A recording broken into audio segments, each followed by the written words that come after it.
네, 여러분 좋아하시는 민주당의 전현희 최고위원님 모셨습니다. 어서 오십시오. 안녕하세요. 좀 오랜만에 뵙는 것 같은데요. 네, 오랜만입니다. 바쁘시긴 하셨죠. 그동안에 막 특위도 뭐 맡아서 하시고 여러 가지 일이 너무 많이 하셨으니까.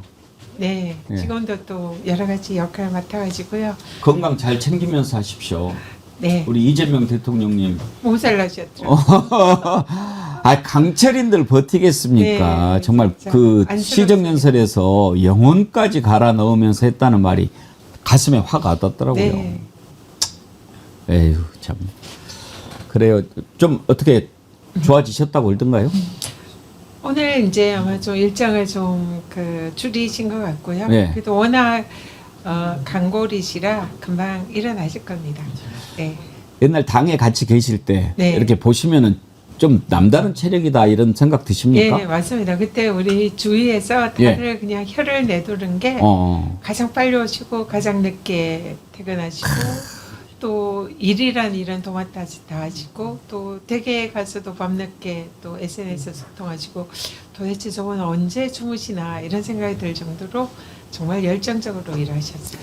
그러니까 지난번에 방송에 나와서도 자기는 좀 회복이 좀 빠른 편이다 네. 이런 이야기도 하기도 하셨는데 아무튼 정말 너무 막 이렇게 하는 근데 일정 보면은 소화하지 않을 수도 없고 소화하지 않니 이거는 보통 사람으로서는 견딜 수 없는 일정이고 그야말로 초인적인데 그나마 보면서 우리 국민들이 그런 생각을 많이 했어요.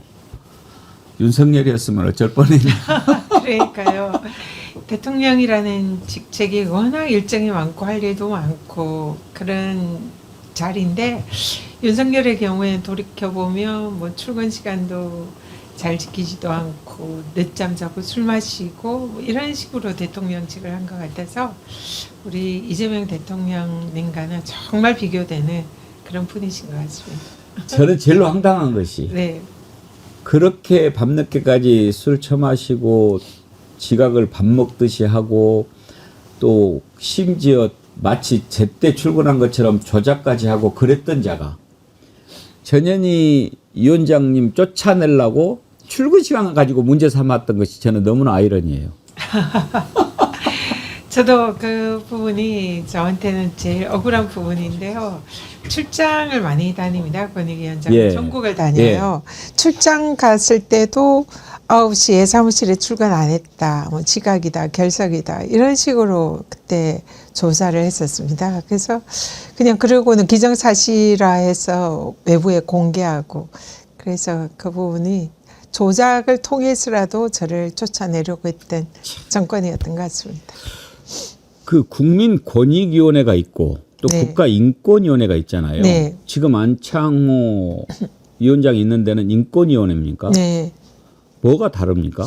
인권위원회는 헌법기관이고요. 헌법에 규정된 기관이고 그리고 헌법에 규정된 국민의 기본권, 인권을 보호하는 기관입니다. 주로 그 쉽게 말하면 차별 예. 이런 것과 관련돼서 그것을 해소하는 기관으로 보시면 될 것 같습니다. 물론 그 외에도 인권 이슈가 많지만 뭐 장애인이라든지 여성이라든지 노약자라든지 사회의 성소수자라든지 소외된 그런 분들의 기본적인 인권을 보장하는 기관.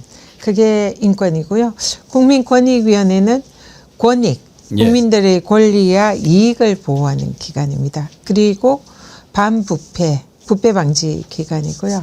그래서 하는 업무는 조금 차이가 있습니다. 아니 제가 그걸 왜 여쭤보냐면 뭐가 뭔지도 잘 구분을 국민들이 못할 판에 저런 사람들이 있으면서 무슨 인권을 국가 인권을 지키겠는가 그런 생각을 하는 분들이 너무 많지 않습니까? 네, 인권 네. 감수성조차도 떨어지고 아무리 자기 직원이라고 해도 여성 직원의 몸에 함부로 손을 대고 이런 자가 무슨 인권위원장을 합니까? 네, 그걸 하지 말라고 그 여성들의 인권을 보호하는 기관이 인권이거든요. 그러니까요.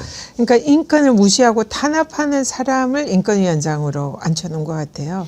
그래서 지금 인권위가 사실상 그 인권위원장으로 인해서 사실상 불필요한 기관으로 그냥 전락하는 그런 듯한 현상이 좀 매우 좀 마음이 아픕니다. 근데 이런 자들 정리 못 합니까?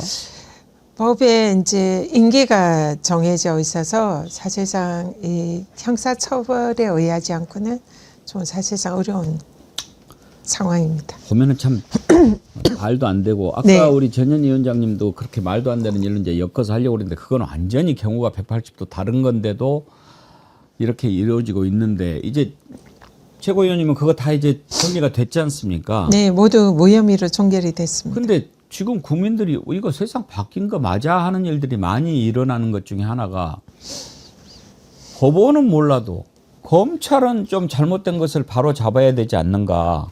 자기들이 잘못한 것을 다 뉘우치고 예를 들면 뭐 연어 술 파티라든지 이런 것이 다 드러나고 있는데 지금도 그걸 뭐 저기 하고 있고 어제는 또 서훈 전 국정원장, 박지원 전 국정원장 재판을 검찰이 해가지고 징역을 구형을 했어요. 네. 아, 이런 건 공소 취소를 해야 되는 거 아닙니까? 네, 맞습니다. 지금 박지원 원장의 경우에는 그 내부에 이제 기록을 삭제했다 이런 혐의를 받고 있는데요.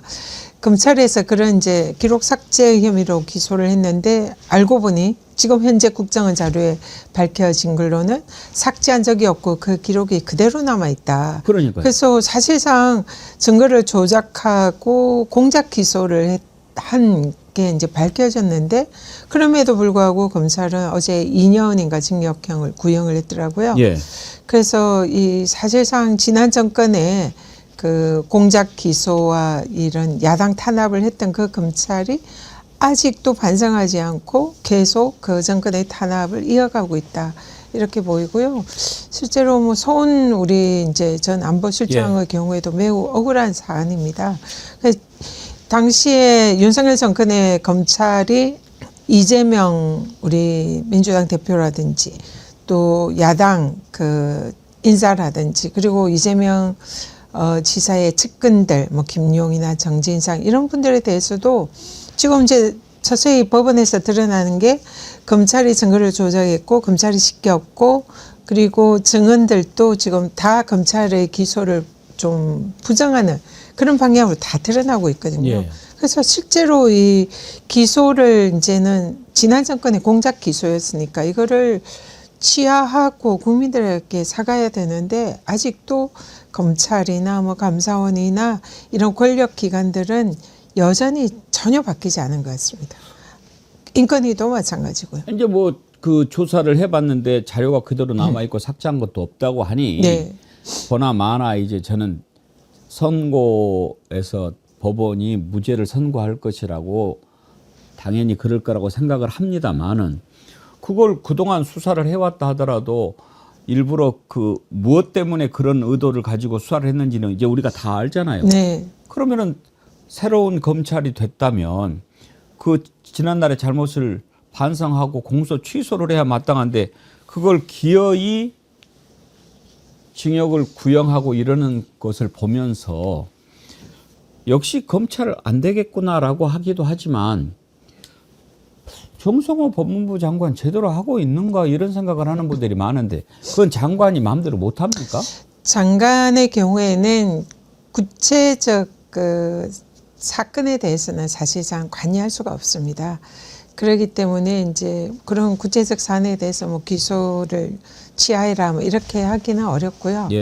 그렇지만 지금 검찰이 사실 그 지난 정권에서 검찰권을 악용을 해서 정권 탄압의 사냥개처럼 앞장섰다는 게 예. 밝혀졌잖아요. 그럼 지금 검찰이 정권이 바뀌었고 또 검찰 개혁을 앞두고 있는 상황에서는 내부에 자정작용을 해야 되는데 그런 게 없습니다. 지금 그런 걸 전혀 하고 있지 않고 박지원 대표 사안의 경우에도 그냥 법원의 판결에 맡기겠다 이런 태도잖아요. 근데 실제로 검찰이 스스로 자기들 지난 정권에서 행해진 그런 공작 기소나 그런 정권 탄압 기소에 대해서는 스스로 반성하면서 결자해지를 해야 되거든요. 그게 이제 공소 취소라는 형식으로 나와야 되는데 여전히 자기들은 전혀 잘못이 없다. 그리고 법원의 판결을 받아보겠다. 이건 예. 매우 오만한 태도고요. 실제로 검찰 개혁이라는 이 화두, 수사권을 박탈하는 것이 정말로 우리가 잘했구나 이런 생각이 들 수밖에 그렇습니다. 없습니다. 예. 네. 정말 오히려 그거를 반대로 보여주는 것 네, 같아요. 네. 스스로 개혁의 명분을 검찰이 지금 보여주는 하는 거죠. 거 보면은 역시 너네들은 없어지는 게 맞아. 네. 이렇게 생각하게 되죠. 법원 얘기도 좀 해보죠. 지금 이제 직위원 재판부하고 가장 대비되는 게 이제 이진관 부장판사가 진행하는 네. 재판인데 이진관 판사 하는 거 보면은 그래 저렇게 해야지 그런 생각 들지 않습니까? 네, 속이 시원하고요. 예. 아니, 저런 분이 진짜 판사지. 그냥 존경하는 마음이 절로 나오잖아요. 예. 근데 반면에 그 지기현 재판부가 하는 그 재판을 보면은 진짜 답답하고 저 사람이 무슨 판사야 이런 생각이 절로 들잖아요. 그래서 사실 사법 개혁 이것도 법원이 자초하고 있다 이런 생각이 듭니다. 그래서 지금 내란 전담 재판부 얘기가 계속 나왔지 않습니까? 네. 청원이 하나 등장했는데 이진관 부장판사를 내란 전담 재판부 그러니까 직위원을 이진관으로 바꾸자 네. 이런 청원들이 지금 올라오고 있거든요. 이게 만약에 막 500만 명 이상 이렇게 청원이 되고 그러면은 가능합니까? 국회에 청원이 접수가 되면 지금 이제 국회에 접수한지 민간 쪽이 주도를 하는지 제가 그거는 파악을 못했는데요. 제가 국회 법사위의 청원 소위 위원장입니다. 예. 만약에 법사위에 그 청원이 접수되면 제 마음 같아서는 정말 그렇게 하고 싶습니다. 예. 네. 하여튼 뭐 막 국민들이 하자고 그러면은 조의대도 흔들리지 않겠습니까? 네, 맞습니다. 이 사법부도 이 사실상 헌법 아래에 있는 기관이고요. 국민 밑에 있는 기관이고 주권자인 국민들을 상대해야 되는 기관입니다. 그래도 공직자의 신분이니까요. 근데 지금 사법부가 마치 국민위에 군림하는 제왕적인 이런 권한을 휘두르고 있는데요. 지난 뭐 이재명 후보에 대한 그 파기환송 판결 말도 안 되는 판결이었고 최단기간에 이재명 후보를 대통령 후보에 낙마시키려고 했던 의도가 너무나 명확히 보이는 사안이었는데 이번 국감에서는 또 심지어 재판 기록까지 제대로 읽지 않고 그렇게 했던 그런 정황들이 나왔거든요. 그래서 대법원이 의도를 가지고 정치 개입을 했고 대선 개입을 했던 그런 사안에 대해서는 사실은 국민이 여기에 대해서 심판하는 것이 맞다. 그게 이제 사법 개혁으로 나와야 된다 이렇게 생각합니다. 지금 내란 전담 재판부 설치에 관해서는 당의 입장은 어떻게 정리가 됐습니까? 내란 전담재판부에 관한 법이 이제 저희 3대 특검 특위에서 제가 위원장을 하고 있는데요. 발의가 됐습니다. 예. 발의가 됐는데 법사위에 이제 계류가 돼서 논의하는 과정에서 그러면은 이 법원이 이제 그때 대법원에서 엄청 이제 반대를 했고 국민의힘이나 또 보수 일각에서는 이게 위헌이다 이런 논란까지 하면서 그걸 굉장히 반대를 했었고요. 또 그 내용인즉 재판부를 재판하고 있는 도중에 바꾸면은 그것은 위헌 소지가 있다. 그래서 헌법재판소에서도 갈 수 있는 사안이다. 그래서 그런 부분에 대해서 이제 법사위에서 또 당 지도부에서 논의를 하다가 일단 보류를 했습니다. 근데 여전히 그렇다면 이제 우리가 계속 법원에 요구한 것은 그럼 스스로 법원이 결자해제라. 법원이 지금 지기현 재판부에 대해서는 온 국민들이 믿을 수 없다.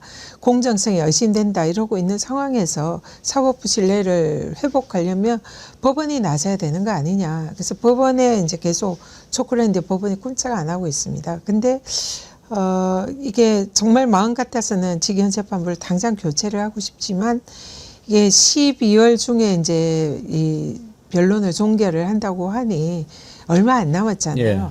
그런데 교체를 하면 또 재판 기간이 훨씬 더 늘어날 수도 있는 문제도 있고 위헌 문제 때문에 또 다른 쟁점이 만들어질 수가 있어서 지금은 일단은 그 2심 항소심 법원에서는 반드시 전담재판부를 하고 집중심리를 해라 이렇게 요구를 했고요. 법원에서는 일단 항소심에서는 그렇게 하겠다 하는 답변을 얻은 상태입니다. 2심 재판부는 아직 구성 전이니까. 네. 직위원 재판부는 이미 이제 활동을 하고 있고. 네. 그럼 법원에서 2심부터는 전담 재판부 약속을 했다는 얘기입니까? 국감에서 제가 이제 그 고등법원장에게 지금 1심 법원의 판결에 이제 지금 재판부에 대해서 굉장히 국민의 불신이 높다. 예. 그러니까 사법부의 판결 자체에 국민들의 신뢰를 가지지 못한다. 그래서 2심에서는 만약 올라오면은 전담 재판부를 꾸려서 집중 심리를 하고 신속하게 공정하게 재판을 하셔라 그랬더니 일단은 고등법원장은 그렇게 하겠다라고 답변을 했습니다. 아, 그랬습니까? 예, 그렇지만 사실 이게 법으로 담보되지 않는 이상 사실 좀 그렇죠. 예, 뭐 믿기가 어려운 부분이 있어서 네. 제 개인적으로는 1심에서 전담재판부로 전환이 어렵다면 2심이라도 법률에 정해서 꼭 전담재판부를 해야 한다. 그런 개인적인 생각은 가지고 있습니다. 그래요. 20만 해도. 네. 그런데 지금 얘기한 서울고등법원장 김대웅 네. 이자 때문에 지금 뭐 재판 중지법 논의가 더 생겼던 것 아니겠습니까? 네, 맞습니다. 국회에 나와가지고 이론적으로는 재판 다시 할 수 있다라고 하는데 네. 아니 고등법원장이나 하고 있는 사람이 헌법 84조에 분명히 명시가 돼 있는데 그렇게 답을 한다. 이거는 탄핵감 아닙니까? 매우 부적절한 발언이었다 생각하고요. 자기는 뭐 법적으로는 그 이론상 가능하다 이런 식으로 발언했을지는 모르나 일반 국민들이 보기에는 이건 그러면 국민의힘 의원들이 재판 재개해야 된다 그랬더니 아 그렇게 할 수도 있다라고 화답한 걸로 그렇죠. 보이거든요. 그러면은 이거는 그 법원이 지금 내란이라는 것은 이건 정말 위헌 사안인데 거기에 대해서도 법원이 사실상 솜방망이 처분하면서 구속 취소 결정을 하는 그런 법원이 이제는 이재명 지금 이제 국민이 선택한 이재명 대통령에 대해서도 그 국민의 선택을 뒤엎고 다시 재판을 해서 대통령 자격을 박탈할 수도 있다. 이런 얘기를 한 거나 예. 똑같거든요. 그렇죠. 이거 용납할 수 없는 위헌적인 발상입니다. 헌법의 규정도 위배되고요. 그래서 그런 발언을 한 것은 본인이 뭐 진짜로 그렇게 믿었는지 실수인지 이건 알 수는 없으나 고등법원장으로서 법원을 대표하는 그런 자리에서 국감장에서는 있을 수 없는 부적절한 발언을 했다. 그렇게 생각합니다. 대응은 지금 어떻게 뭐 따로 하지는 않으십니까? 지금 현재는 이제 재판이 뭐 본인이 재개가 예를 들어서 되거나 진위는 그게 아니었다 뭐 이런 해명이라도 있었습니까? 그 이후에 이제 그 부분에 관해서 그 국감장에 나오지를 않았기 때문에 예. 직접 해명을 듣지는 못했지만 지금 당에서는 그 사안에 대해서 매우 부적절하고 심각한 문제다. 그래서 사실 이제 재판 중지법이 논의가 된 예. 거거든요. 근데 이제 일단은 지금 그게 보류는 됐습니다만 여전히 긴장감을 가지고 주시를 하고 있습니다. 재판 중지법 뭐 이제 이름도 뭐 헌법 84조 형법이라든지 국정안정법이라든지 네. 이렇게 얘기를 했는데 거기에 대해서 개인적으로는 전현희 최고위원님은 동의하시는 입장이었습니까? 그게 이제 좀 상당히 여러 가지 복잡한데요. 개인적으로는 저는 이제 법률가 출신이다 보니까 헌법의 규정, 대통령은 현직에 있을 때 형사불소추 특권이 있다. 그리고 형사소송법 규정에는 소초의 정의가 기소와 공소유지, 즉 재판을 포함하는 개념이다라고 명백히 규정이 되어 있습니다. 그래서 이미 헌법과 형소법에 의해서 현직 대통령은 형사재판이 중단되는 것이 너무나 당연합니다. 그리고 헌법학자들도 헌법 교과서를 보면 제가 일일이 다 찾아봤는데요. 19분의 헌법학자와 헌법 전문가들이 대통령의 경우에는 형사재판이 중단된다. 압도적 다수설입니다. 이미 이걸로 끝났어요. 이건 뭐 다수설, 소수설을 넘어서 통설이죠, 뭐. 압도적 다수설입니다. 예. 그리고 법원에서도 지금 5개 법원에서 재판을 다 중지했습니다. 그런 압도적 다수설을 판사들이 다 인정을 한 거죠. 이건 끝났어요. 예. 사실은 논의가 끝났어요. 예. 근데 이게 국민의힘이 억지를 부리는 겁니다. 이걸 재판을 재개해야 한다. 억지 주장을 계속하면서 이제 아주 극소수설이 있어요. 뭐 재판이 재개돼야 한다는 그런 걸 가지고는 이제 검찰에 대해서도 이거 기소 계속 공소 유지해야 되느냐. 부추기고 판사들한테도 이거 재판 재개라고 압력을 넣고 이러는 거예요. 그러다 보니까 이게 이미 끝난 논쟁이 끝난 사안이지만 우리 민주당 의원들 입장에서 불안한 거죠. 그러니까 왜냐하면 법원이나 검사를 믿을 수가 없잖아요. 아무리 법에 규정되어 있어도 저들이 그냥 작정하고 반동을 하려면 얼마든지 할 수 있잖아요. 그러다 보니 그냥 아예 명백하게 현직 대통령 재판 중단된다라고 그냥 넣어놓자? 그대로 구체적으로 명시하자. 이게 이제 그 말이 나온 배경입니다. 그러니까 형사소송법을 일부분만 개정을 하면 그게 가능하니까 네. 뭐 그렇게 했다라고 현행법으로도 충분히 가능하고 지금 그 때문에 중단이 됐어요. 그러니까 굳이 이제 법을 안 고치더라도 압도적인 다수설이고 그 자체가 상식처럼 돼 있으니까 네. 만약에 그걸 무시하고 재판을 다시 속개하려고 하는 게 보이면 탄핵을 해버리면 될 일 아니냐 이렇게 얘기하는 분들도 있습니다. 네, 맞습니다. 탄핵을 할 수도 있고요. 그때 재판중지법 이미 본회의에 올라가 있거든요. 그러면은 바로 즉각적으로 본회의에 통과시키는 방법도 있을 수 있고요. 또 아니면 헌법 소원을 하는 방법도 있습니다. 그러니까 일종의 안전장치는 우리가 마련돼 있다 이렇게 볼 수 그렇죠. 있겠군요. 그런데 이제 이걸 가지고 에이펙 기간에 우리 이재명 대통령과 이재명 정부의 성과를 온 국민에게 알리고 홍보해야 할 시점에 국힘이 이걸 들고 나온 겁니다. 재판 중재라. 그러니까 정쟁을 하고 이 에이펙 성과를 사실상 뒤엎으려고 한 거죠. 그러고는 이 재판 중지를 가지고 대통령을 공격하는 수단에 쓰려고 작전을 한 거죠. 그러다 보니 이제 이재명 대통령께서 이거 내 사안인데 이걸 가지고 정쟁의 대상으로 되는 거는 바람직하지 않다. 그러니까 이거는 좀 중단을 해달라. 이렇게 이제 의사를 표명하신 겁니다. 근데 우리 입장에서는 어떻게든 대통령을 지켜드리고 싶으니까 이제 의원들이 그런 마음에서 국민의힘의 저런 말도 안 되는 주장을 좀 확실히 저지하겠다. 이런 마음에서 그런 논의가 나온 걸로 생각하시면 될 것 같습니다. 그래도 어찌 됐든 간에 네. 이제 이 질문도 안 드릴 수가 없는데요. 그런 저간의 과정 충분히 이제 이해가 되고 국민들도 알고요. 저는 개인적으로 그런 생각이 들었어요. 에이펙이 얼마나 성공했습니까? 이건 초대박 아닙니까? 네.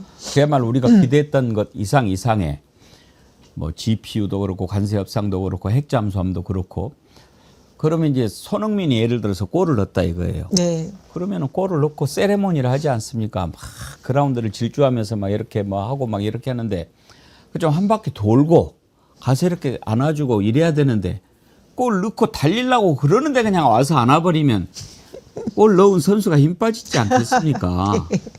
바로 네. 이제 에이펙 성공했는데 그다음부터 바로 그냥 이슈가 그쪽으로 가버리니까 네. 아쉬운 측면이 하나 시기적으로 있었고 네. 두 번째는 대통령실에서 나온 반응이 국민의힘뿐만 아니라 민주당을 향해서도 끌어들이지 마라 하는 것처럼 느껴졌어요. 뉘앙스가. 네. 그걸 보면서 이제 많은 사람들이 이제 전부 자기 정치하려고 하는 거 아닌가 막 이런 말이 나왔지 않습니까? 네. 혹시 그런 지적에 대해서는 어떻게 생각하십니까? 좀 뭐 겸하게 수용은 해야 되겠지만 또 사실과 좀 다른 측면이 있습니다. 일단 저도 개인적으로 아까 그 법리적인 측면에서는 사실 이미 해결된 끝난 논쟁이다 이런 입장이었고요. 근데 이제 일부 의원님들께서는 국힘이 저렇게 이제 하니까 판사 검사들 우리가 어떻게 믿냐. 그러니까 확실하게 안전장치를 해야 한다. 이런 이제 선의의 정말 충정의 발로였고요. 그리고 그 과정에서 대통령실과도 용산하고도 소통은 그동안 계속 했었습니다. 그래서 어느 날 갑자기 진행된 그런 사안은 아니고요. 그렇지만 최종적으로 당사자인 대통령님께서 그런 이제 결단을 하실 거고요. 그 결단을 존중하는 게 우리 또 당의 입장이었다 말씀드리고요. 그 부분이 그래서 저희들도 당연히 대통령님 에이펙 성과를 더 많이 홍보하고 더 많이 확산하고 온 국민들에게 알리고 기뻐하게 만들고 싶죠. 그렇게 하는 와중에 국힘이 이 재판 중지로 이제 막 정쟁을 대상을 삼으니까 그 부분에 대해서 저희들도 너무 많이 속상합니다. 그래서 일단은 그런 부분에서 용산과 당이 또 뒤늦게라도 같이 힘을 모았다 이렇게 봐주시면 좋을 것 같습니다. 싸우는 건 아닙니까? 전혀 아닙니다. 전혀 아닙니다. 네. 알겠습니다. 네. 한 번만 더 그런 소리 나오면은 그러면 싸우는 걸로 봐도 되겠습니까? 아, 굉장히 조심하면서 네, 소통을 잘 하겠습니다. 거의 매일 소통합니다. 네. 아무리 그래도 대통령이 국회에 시정연설 하러 나오는데 상복 입고 뭐 이렇게 저기 하는 것도 참 꼴사납지만 저는 정말 충격받은 게 꺼져라. 네, 맞습니다. 어떻게 그런 얘기를 할 수 있을까 싶은데요. 이제 국민들도 인내심이 좀 한계에 다다른 것 같아요. 추경호가 이제 그 내란 주요 임무 가담한 거 이제 거의 드러났지 않습니까? 그래서 영장을 청구를 했는데 만약에 유죄 판결 나기 전이라도 이런 것들이 다 드러나면 좀 위헌정당 해산을 서두를 필요는 없을까요? 지금 이제 위헌정당 해산 사유가 이미 차곡차곡 마일리지가 쌓이고 예. 있다고 보고요. 결정적인 것은 추경호 원내대표의 내란 연루 의혹이 사실로 이제 특검 수사나 재판에서 확인이 된다면 위헌정당 해산은 피할 수 없다 이렇게 봅니다. 실제로 그리고 이미 뭐 추경호 원내의 계엄 해제 그런 불참 그것을 또 이렇게 사실상 선동했던 이런 점뿐만 아니라 한동훈 대표 시절의 내란 수계 혐의 윤석열에 대해서 탄핵을 당론으로 사실 반대했고 그리고 또 내란 수계를 수사해서 그 체포를 해야 되는데 그 국민의힘 의원들이 30-40명 한남동 관저 앞에 가가지고 체포영장 집행을 방해했잖아요. 예. 이 모든 것이 내란의 부하 수행하는 그런 행위라고 해석을 충분히 할 수가 있거든요. 그래서 국민의힘에서 그동안 쭉 해왔던 이런 내란 동조 행태, 그게 다 결정적으로 지금 이제 추경호 원내대표의 이 행태는 사실상 이거는 피할 수 없는 위헌정당 해산 사유다 이렇게 봅니다. 장동혁 대표가 또 한 말도 정말 참 참을 수 없게 만들던데 이제 전쟁이다. 이재명 대통령의 국회 시정연설은 이번이 마지막이 돼야 한다. 네. 이렇게까지 얘기를 하면서 그야말로 정말 저 자유민주주의 정당이라고 할 수가 있는가 이런 생각이 드는데 오늘 광주 5.18 묘지를 참배한다고 그러는데 그 자격이 있습니까? 정말 기가 막힌 일이다 생각하고요. 장동혁 대표가 우리 정말 국민이 뽑은 대통령에 대해서 대선 불복하는 거다. 그렇게 생각합니다. 그리고 뭐 끌어내야 되겠다. 뭐 이런 얘기까지 하고요. 아무리 지금 자기들이 이제, 추경호 원내대표가 이 구속이 되고 내란의 가담이 이제 확인이 되면 사실상 자기 정당 문 닫아야 되는 그런 사안이 오지 않았습니까? 그러니까 이제 사실상 죽기 살기로 지금 투쟁을 하는 와중이다 생각은 들지만 그러면은 그럴수록 자신들의 내란 동조 행위에 대해서 국민께 사죄하고 내란 수계 윤석열의 내란 행위에 대해서 거기에 반성하고 자숙하는 게 우선이 돼야 되는데 도리어 그것을 민주당에 떠넘기고 민주당을 내란 정당이다 이렇게까지 얘기를 하지 않습니까? 나경원이 민주당이 비상계엄을 먼저 알았으니 내란 동장가 아니냐 뭐 이런 얘기까지 하는데 적반하장이 따로 없다는 생각이 들고요. 5.18 묘역을 참배하는 것은 정말 후한무치하다 생각이 듭니다. 지금 장동혁이 판사 시절에 예. 전두환의 당시 사자 명예훼손에 관해서 사실상 불출석 하는 그런 것을 인정을 해줬고 또 그때 그 재판을 재판의 재판장이었습니다. 예. 그리고 재판을 계속 지연을 시켰고 또 그 국회의원 시절에 5.18을 폄훼하는 도태우인가요? 예. 그 광주에 출마하는 예. 그 사람에 대해서도 5.18을 폄훼하고 그 명예를 훼손하는 그 자를 감쌌던 사람이 장동혁 대표입니다. 그러니까 5.18 정신에 대해서 정말로 훼손하고 그 5.18의 수계를 사실상 감싸는 그런 일을 했던 장동혁이 무슨 염치로 지금 5.18 묘역을 참배를 하는지. 그래서 광주 시민들, 시민단체들이 거기에 대해서 반대 성명도 내고 사과해라 이런 이제 지금 입장을 보이고 있는데요. 그게 먼저 아닙니까? 저는 일관성이라도 있으면 좋겠어요. 광주 5.18 묘지를 참배하려면 윤석열을 면회하면 안 되죠. 그렇습니다. 윤석열을 면회하려면 그걸로 쭉 가든지 그냥 이것도 아니고 저것도 아니고 그런 걸 보면은 뭐 지금 국민의힘이 다 그렇죠 뭐. 네. 내란에 사실 지금 정동욱도 사실상 동조하는 그런 행동, 윤석열 면회 가서 뭐 뭉치자, 싸우자 이렇게 얘기하는데 그러면은 그 발언 그대로 보면은 내란을 인정하지 않고 그리고 내란 수계를 위해서 뭉치자 그리고 싸우자 이런 거 국민을 대상으로 싸우겠다. 제2의 내란을 핵체가하는 거 아니냐 이런 생각마저 드는 거거든요. 그런 행태를 보인 자가 지금 와서는 이제 5.18 묘역을 참배하면서 호남의 민심을 사실상 이제 좀 끌어오겠다 이런 이제 지금 정치적 공학적인 판단을 한 거 아니겠습니까? 예. 근데 광주 시민들께서 그런데 속아 넘어가지는 않을 거다 그렇게 생각합니다. 알겠습니다. 참 그 국힘당 하고 있는 거 보면은 매를 스스로 번다, 제 명을 스스로 단축하고 있다 이런 생각이 많이 들더라고요. 좀 다른 얘기로 넘어가 보려고 하는데 이제 아마 이 특검 끝나고 나면 아니 끝나기 전이라도 뭐 새해 연말 들어서면서부터 이제 막 지방선거 분위기가 확 달아오를 것 같은데 지금 여론조사 보면은 전현희 최고위원님도 서울시장 후보 여론조사에 막 포함이 돼 있어요. 출마 선언 아직 안 하셨죠? 네, 지금 아직 최고위원을 하고 있기 때문에 출마는 고민을 하는 단계고요. 아직 선언이나 이런 걸 하지는 않았습니다. 결심은 하고 계십니까? 얼마 전에 국감이 끝났잖아요. 예. 그래서 국감 끝나고 그 다음 주, 그러니까 이번 주 월요일부터 진지하게 고민을 시작을 했습니다. 그러세요? 네. 만약에 출마를 선언하시게 된다면, 그러니까 이제 서울시장이 어떤 자리여야 하는데 내가 어떤 일을 할 수 있을 것 같다. 이게 이제 밝혀져야 될 거 아닙니까? 먼저 그러면 전현희 최고위원님 생각하시는 서울시장은 어떤 자리라고 생각하십니까?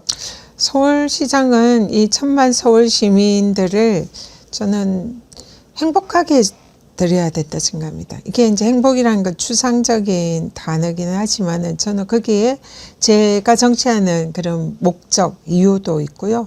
정치의 본질이다 생각합니다. 국민들의 눈물을 닦아주고 국민들의 아픔을 어루만져주고 그리고 그뿐만 아니라 국민들이 고민하고 힘들어하는 그런 민원을 해결해주는 그게 이제 저는 정치고 행정의 본질이다 이렇게 생각하고요.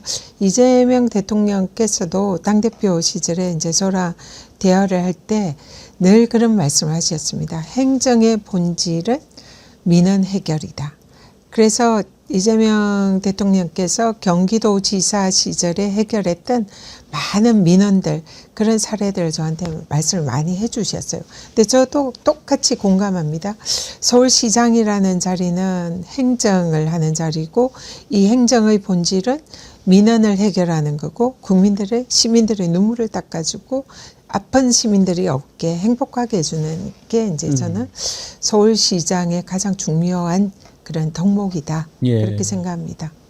그래요. 이제 만약에 결심이 서시면 저희한테 좀 맨 먼저 알려주시고요. 성동갑이시잖아요, 지역구가. 네, 네. 그 성동구청장 네.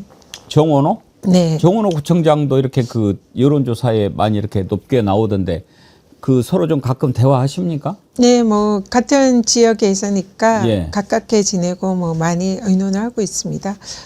굉장히 훌륭한 분이고요.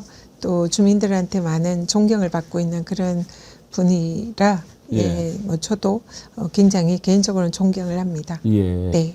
뭐 만약에 하게 된다면 경쟁을 하게 될지 어떨지 모르겠습니다만 서로 이렇게 추구하는 가치가 같다고 하면은 또 서로 협력도 하고 그러실 수 있지 않겠나? 네, 당연합니다. 예. 네, 그리고 뭐 서로 생각하는 바도 비슷한 점이 많고요. 지역에서는 잘 협조하고 또 잘 지내고 있습니다. 근데 제가 이제 개인적으로 아까 행정의 예. 본질은 시민들의 민원을 해결하는 거다 이런 말씀 드렸는데요.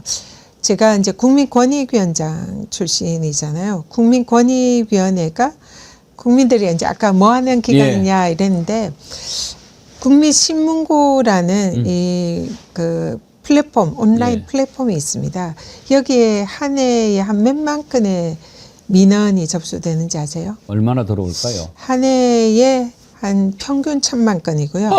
제가 권익위원장 할 때는 많게는 1,500만 건까지 그렇게 많이 민원이 들어옵니까? 한 해 접수가 됐습니다. 이야. 네, 권익위는 이 국민신문고에 접수된 민원을 처리하고 해결하는 기관입니다.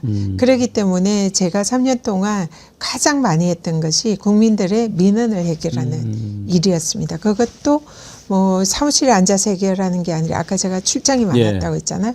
전국을 다니면서 현장에서 국민들과 소통하고 그 어려운 사연들을 듣고 그 사연들에 대해서 민원을 접수해서 관계 부처 장관들 그리고 여러 부처, 왜냐하면 민원은 모든 부처에 걸쳐져 있잖아요. 그래서 그것을 조율하고 협의하고 그래서 그것을 사실상 조정하고 해결하는 일이 이제 저의 주 업무였습니다. 예. 그래서 민원 해결사가 이제 제가 가장 잘하는 일이었죠. 그래서 이재명 대통령과 저랑 그런 점에서 굉장히 생각하는 바가 비슷했고 공통점이 굉장히 많았습니다. 그래서 서로 민원 해결 얘기를 하면 대통령님께서 대표 시절에 나는 이런 민원 해결해서 이런 말씀하시면 저도 제가 권익위원장 할 때 이런 민원 해결했습니다 하면서 마치 배틀하듯이 서로 막 대화를 많이 했는데요.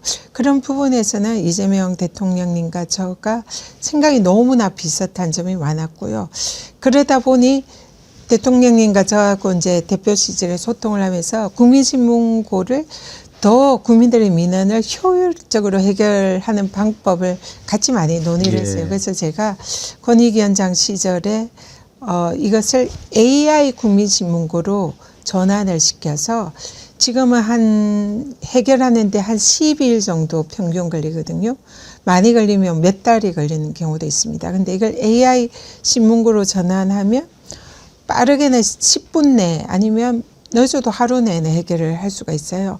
그래서 AI 신문고로 전환하는 작업을 제가 권익위원장 때부터 했는데 대통령님과 이제 대표님과 그 얘기를 막 하다 보니 대표님도 눈이 반짝반짝 하면서 저랑 뭐 생각이 너무 비슷한 거예요.